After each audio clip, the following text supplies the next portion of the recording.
recevons à présent le docteur Henri Basile Abalé. Il est le délégué départemental du mouvement ADCI à Fresco, où il est par ailleurs conseiller municipal et il est notre invité du jour. Bonjour docteur Abalé. Bonjour monsieur Tia. Le mouvement ADCI, c'est quoi pour les nuls? Alors, ADCI, l'acronyme veut dire aujourd'hui et demain la Côte d'Ivoire. Et il a été créé quand? Il a été créé à Yamoussoukro le 23 novembre 2024. Vous demeurez donc un mouvement citoyen et non un parti politique? Exactement. En ce moment, c'est juste le mouvement qui a été mis en place pas très longtemps par l'honorable Assalé Timoko Antoine, qui veut rassembler tous les Ivoiriens de tous bords dans un grand mouvement parce que au jour d'aujourd'hui, notre pays a perdu confiance. Très bien. Au final, quels sont vos objectifs à terme? L'objectif à moyen terme, c'est pas à pas occuper ces espaces politiques dans toutes les élections à venir. C'est une manière aussi pour faire entendre une autre manière de faire de la politique. D'accord. Docteur Abalé, vous êtes présent aujourd'hui sur notre plateau pour annoncer les festivités marquant le premier anniversaire de votre mouvement ADCI, les 12, 13 et 14 juin prochains à Yamoussoukro. Alors, quels sont les véritables enjeux qui vont rythmer cet événement? Alors, il y a d'abord l'anniversaire, c'est-à-dire des festivités qui vont accompagner l'anniversaire.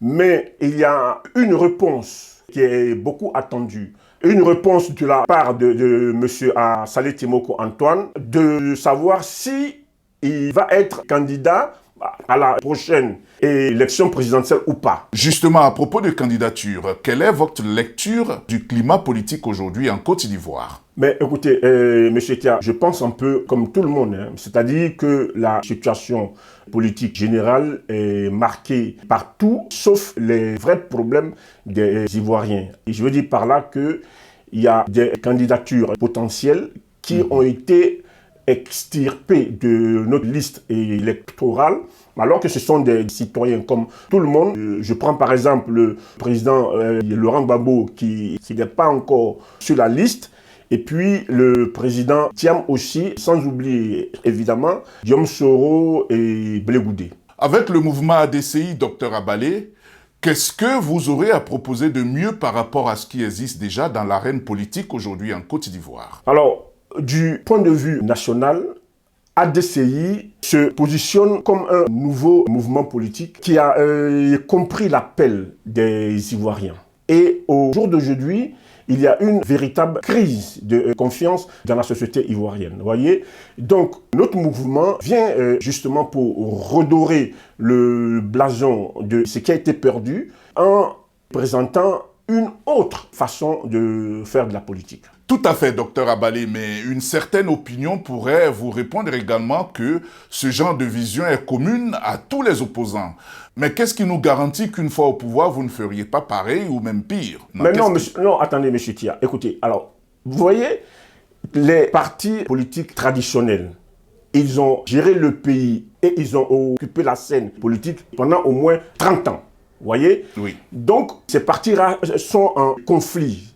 Donc, ils ne peuvent pas nous garantir la paix. Ça, c'est impossible. Mais il n'y a pas seulement une crise de confiance en la classe dirigeante actuelle, mais il y a aussi une crise de confiance dans nos institutions. Par exemple, vous prenez le volet de la justice dans notre pays présentement, les Ivoiriens n'ont plus confiance en leur justice. Mais c'est grave ça pour une république, M. Tia. Alors, je vais vous inviter à nous projeter dans un monde imaginaire, docteur Abalé. Si par magie, vous devriez être président de la République de Côte d'Ivoire pendant 24 heures, quelles seraient les 3 manœuvres les plus urgentes, ou en tout cas les plus importantes que vous allez opérer? D'abord, le registre et l'état civil de notre pays. Voyez-vous, M. Tia, au jour d'aujourd'hui, dans nos mairies et dans nos sous-préfectures, l'enregistrement des enfants des étrangers nés dans notre pays, ils sont enregistrés comme les natifs, vous voyez, dans le même registre d'état civil. Ce qui n'est pas le cas dans les pays voisins, par exemple. Deuxièmement, il y a le problème de l'insécurité apportée par l'immigration. Quand vous regardez le comportement des enfants, des gens que nous avons hébergés dans notre pays, ils disent même qu'eux, ils sont plus ivoiriens que les Ivoiriens eux-mêmes. Donc c'est frustrant ça. Oui, mais cela ne fait pas forcément d'eux des criminels. Mais attendez, monsieur Thia, regardez, il n'y a pas plus tard que 2 semaines, le FBI est venu chercher des cadres du Hezbollah libanais à Abidjan. Vous voyez ce que ça fait? D'accord. Et ce serait quoi votre deuxième manœuvre si vous étiez président pour 24 heures, toujours par magie? Bon, mais écoutez, il y a tout le volet de l'éducation nationale. Alors, le président Timoko Assalé Antoine n'a jamais cessé de répéter et de dire que l'éducation d'un pays est primordiale. Donc, nous allons copier simplement l'exemple de sa commune, c'est-à-dire transformer l'éducation dès l'école primaire, vous voyez, et jusqu'à l'université, voilà. Ça veut dire quoi exactement? Alors, d'abord, agir dans les secteurs où il y a une carence de professeurs.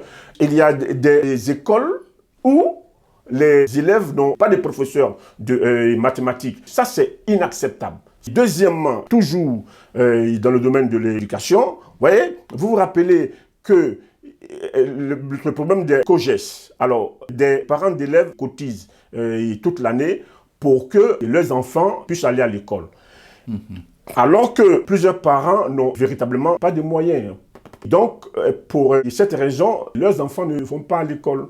Eh bien, nous, notre politique de l'éducation nationale est de rendre véritablement gratuite l'école. D'accord. Voilà. Votre troisième manœuvre, docteur Abalé, en tant que président pour 24 heures en Côte d'Ivoire? Il y a le problème de l'emploi jeune, par exemple.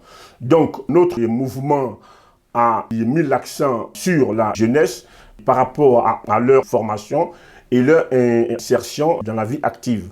Si vous faites le constat vous-même, au jour d'aujourd'hui, nos jeunes frères prennent la route de l'immigration, souvent clandestine, et avec des morts sur le parcours, en fait, vous voyez, parce qu'ils ont plus de repères, vous voyez. Si eux, ils vont pour constituer la main-d'œuvre d'autres pays, alors que nous, on pourrait les utiliser autrement, notamment, par exemple, dans le domaine de l'agriculture, où on peut, par exemple, les former et les subventionner pour que chaque jeune puisse vivre de sa parcelle de terre et pourra, avec l'assistance de nos centres spécialisés, dans tous les secteurs du vivrier, par exemple. Très bien, docteur Henri Basile Abalé, nous voici au thème de notre échange. Je rappelle que vous êtes délégué départemental du mouvement ADCI Afresco, où vous êtes également conseiller municipal. Votre dernier mot avant de nous quitter? Oui, mais oui, bien sûr. Alors, je vais inviter la jeunesse de Yamoussoukro en particulier, mais la jeunesse de tout le pays qui veulent un son nouveau dans l'atmosphère politique de notre pays. Je les invite à nous rejoindre les 12 et 13, 14 juin à Yamoussoukro à la Fondation Félix Houphouët-Boigny. Merci infiniment, docteur Abalé. Merci, monsieur Thia.